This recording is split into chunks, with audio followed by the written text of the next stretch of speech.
नमस्ते बच्चों, मैं सौ विजया कुंभार। आज के वीडियो में हम क्रिया के काल में भविष्य काल का अध्ययन करेंगे।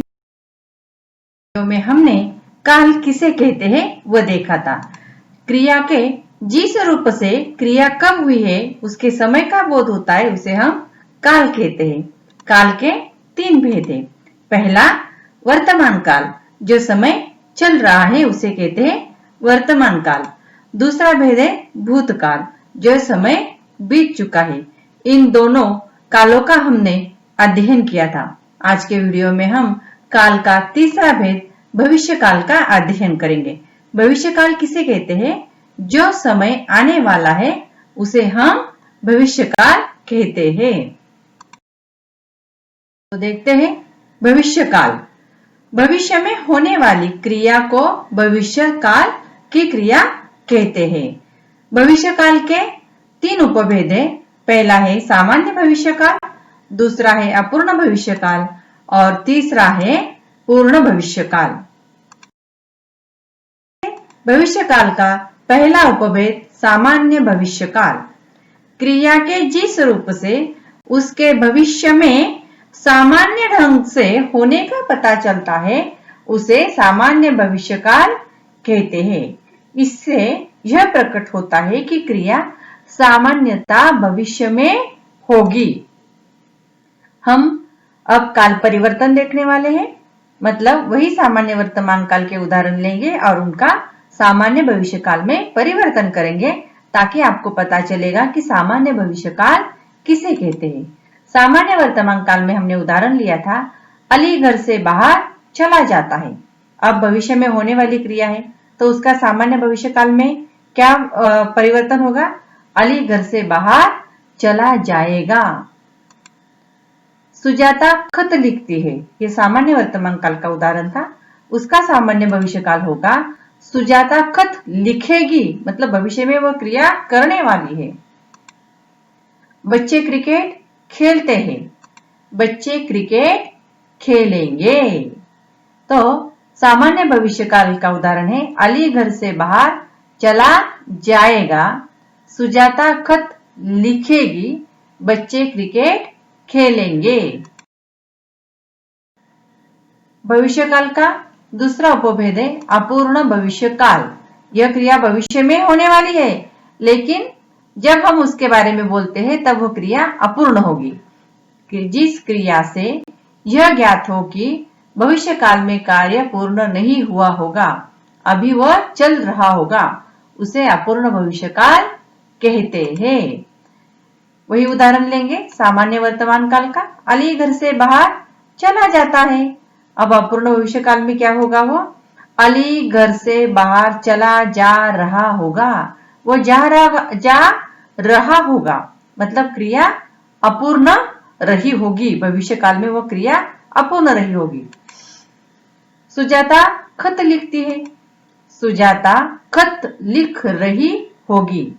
बच्चे क्रिकेट खेलते हैं, बच्चे क्रिकेट खेल रहे होंगे। मतलब जब हम अपूर्ण भविष्य काल देखते हैं तो उसके अंत में रहा होगा, रही होगी, रहे होंगे, यह वाक्य के अंत में आता है।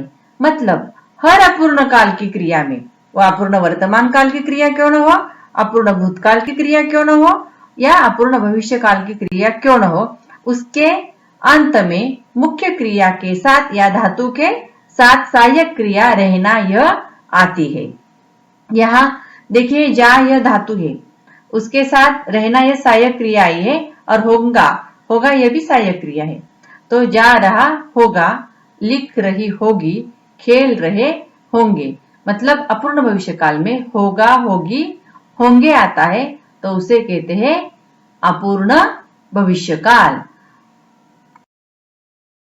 का तीसरा उपभेद है पूर्ण भविष्य काल।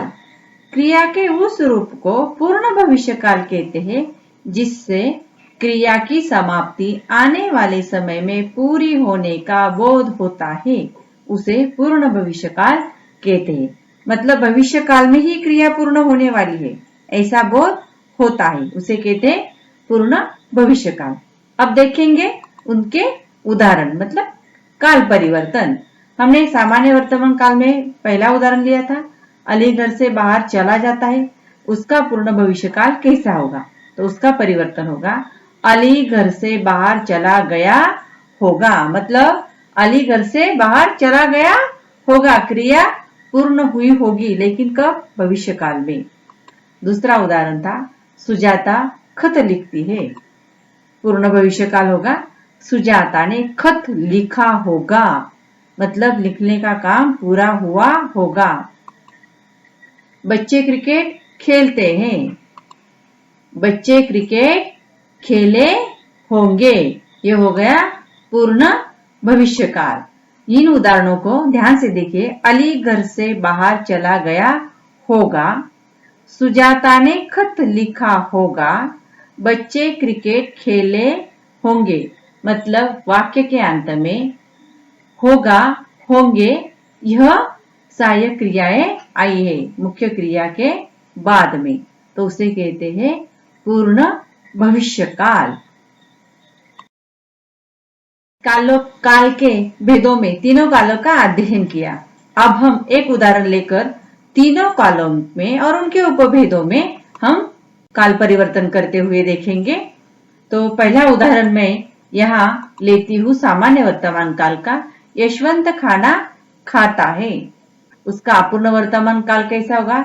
यशवंत खाना खा रहा है, मतलब क्रिया वर्तमान काल में शुरू है लेकिन कैसी है? अपूर्ण है। यशवंत खाना खा रहा है, उसका पूर्ण वर्तमान काल बनेगा यशवंत ने खाना खाया है, मतलब वर्तमान काल में क्रिया पूरी हो चुकी है, यशवंत ने खाना खाया है। उसका सामान्य भूतकाल होगा यशवंत ने खाना खाया। जैसे कि मैंने बताया था कि जिसे पूर्ण वर्तमान काल का वाक्य बनाना आता है वो आसानी से सामान्य भूतकाल का भी वाक्य बना सकता है। सिर्फ यशवंत ने खाना खाया है, यह पूर्ण वर्तमान काल का वाक्य है, उसका ये जो है उसे निकाल दिया तो वाक्य बन गया सामान्य भूतकाल का, यशवंत ने खाना खाया। अपूर्ण भूतकाल में यशवंत खाना खा रहा था, रहना यह सहायक क्रिया है, यशवंत खाना खा रहा था। पूर्ण भूतकाल में यशवंत ने खाना खाया था, जैसे कि सामान्य भूतकाल का वाक्य यशवंत ने खाना खाया, उसके अंत में लगा दिया था तो बन गया पूर्ण भूतकाल, यशवंत ने खाना खाया था। अब उसका सामान्य भविष्य काल यशवंत खाना खाएगा। अपूर्ण भविष्य काल यशवंत खाना खा रहा होगा, मतलब भविष्य में वह क्रिया शुरू रही होगी। और पूर्ण भविष्य काल यशवंत ने खाना खाया होगा, मतलब वह खाना खा चुका होगा, उसका खाने का काम पूर्ण हो चुका होगा, तो यशवंत ने खाना खाया होगा। इस प्रकार आपको परीक्षा में किसी भी काल का एक वाक्य दिया जाएगा जिसका आपको काल परिवर्तन करना है। फिर मिलेंगे अगले वीडियो में। धन्यवाद।